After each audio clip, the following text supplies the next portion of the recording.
I've been researching housing for 15 years, and I'm here to tell you that the solutions to the housing problem are really simple. I love a good reality renovation show. How to turn dumps into dollars through smart design and great cushions. It's been called property porn, the crack cocaine of reality TV.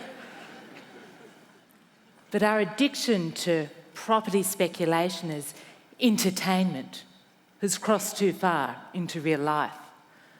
The housing market has become a competitive sport where the winners make the most money and the losers are first home buyers and low-income renters.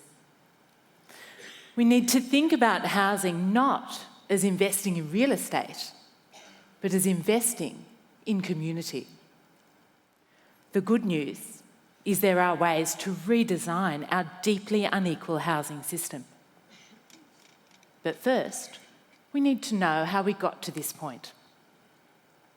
Homes have always been the most expensive item on our household budget, and for those of us who own one, our most valuable asset. The rich have always been able to buy what they like. But one of the great success stories of the 20th century was to even things up through decent housing for the poor and by making home ownership possible for working Australians. In the first 20 years after World War II, we nearly doubled our housing stock and built more than 100,000 public housing units.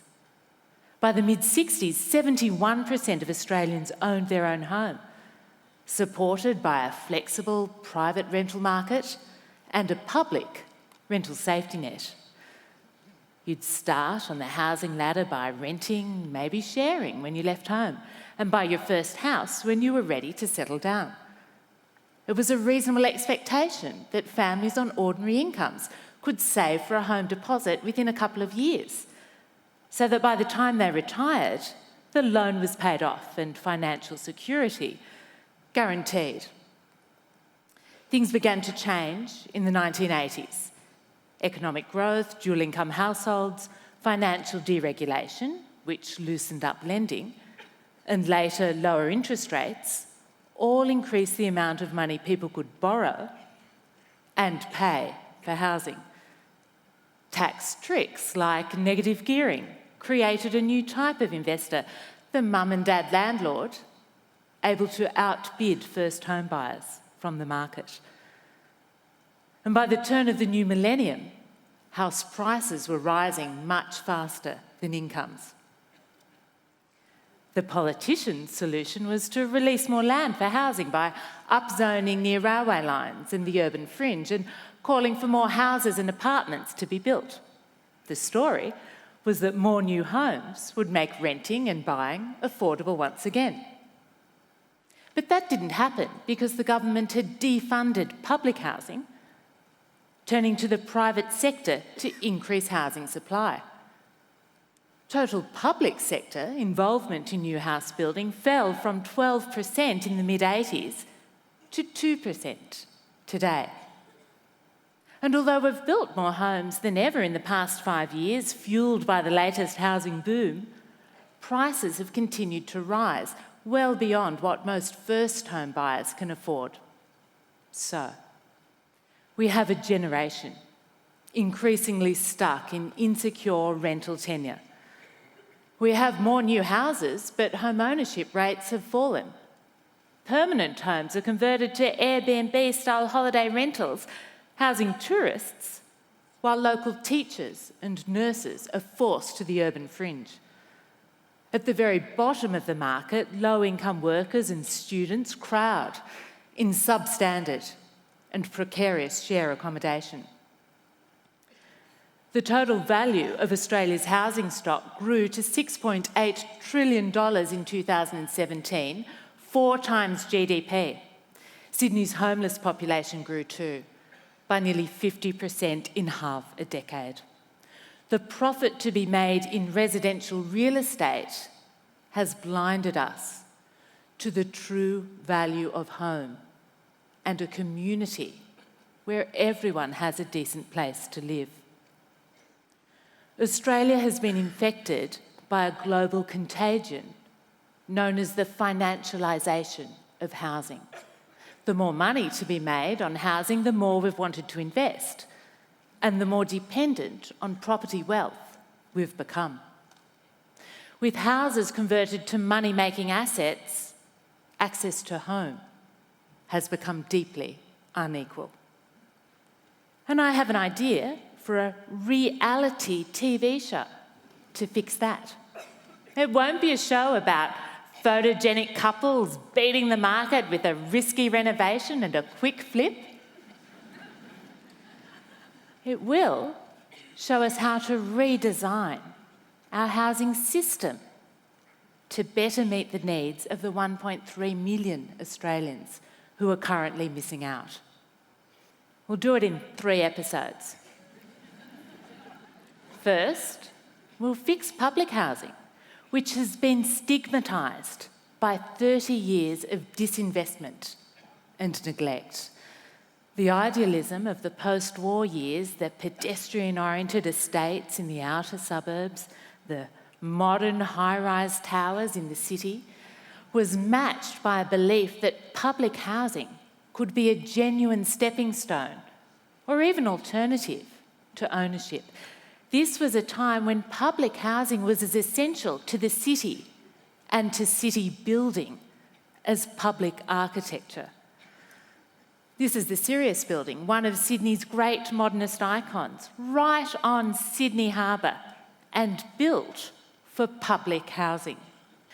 But this idealism was lost in the 90s when governments began to turn to the market for affordable housing, and social housing became the tenure of last resort. In other countries, governments use the market to cross-subsidise housing for lower-income people. In Hong Kong, nearly 50% of all new homes are public rental housing or affordable home ownership, financed through development on public land.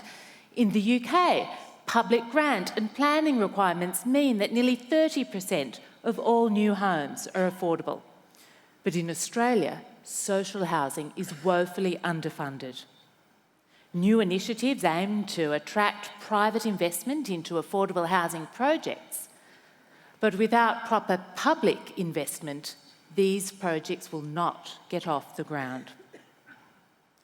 So, in episode 1, rather than turn our remnant public housing into real estate, we revive and extend social housing as part of purpose-built, mixed-income rental communities, providing secure leases to people across the income spectrum. This would be a genuine alternative to ownership beyond the current private rental treadmill. But even if we fix renting, many Australians will still want to own. Our research at the University of Sydney shows that our key workers, our teachers, nurses, police, will travel more than 100 kilometres from city jobs in order to buy a home of their own. So, in episode 2, we increase the supply of homes that these essential workers can afford. This is where urban planning comes in. Well-planned and designed communities are valued highly by the market. And in Sydney, as in other major cities, these high market prices now exclude first home buyers on average incomes. Inclusionary planning fixes this by preserving affordability. The idea is simple. When land is rezoned or we invest in new infrastructure like a new rail line, land values rise, benefiting owners, but not renters. Inclusionary planning fixes this by clawing back some of this benefit for the local community, requiring affordable homes to be included as part of future development. The homes are dedicated or sold at discount prices to lower-income first-home buyers or to social housing associations, so the builders are paid for the housing and the land costs absorbed as part of the larger development. This idea of inclusionary planning is standard in cities throughout the world. In London, New York, San Francisco. But so far, aside from small pilot schemes, Adelaide in South Australia is the only city to properly do it here. Go Adelaide.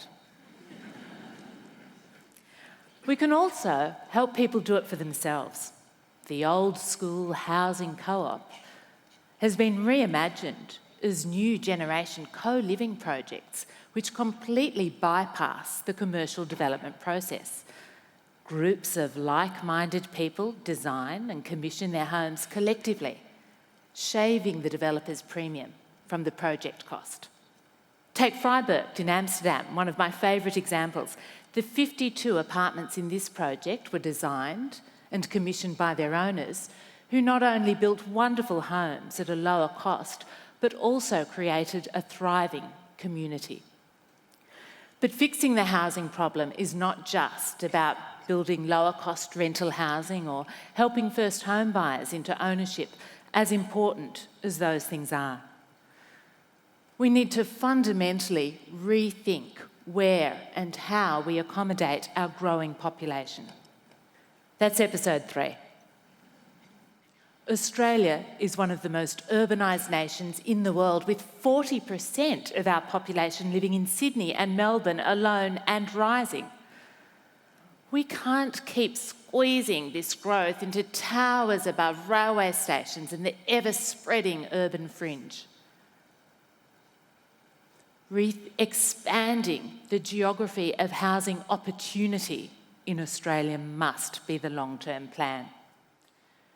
We can already see urban refugees bringing creativity and entrepreneurialism to regional towns like Beechworth in Victoria and Bellingen in northern New South Wales, and revitalising former industrial cities like Geelong and Newcastle. These efforts need support through quality transportation and telecommunications, through decent hospitals, education, research, arts facilities, the ingredients every city and town needs to grow. Australia is dividing into a nation of those with housing wealth and those without. From a country where achieving the dream of home ownership was possible for most Australians, to a society obsessed with property speculation as competitive sport. But it's not too late to change our path. The solutions already exist. Rebuilding social housing as part of mixed income rental communities, affordable home ownership, a regional renaissance. But to realise these solutions, we need to recalibrate our thinking about housing. Rather than potential profit, we need to revalue homes for their purpose as a place to live. Thank you.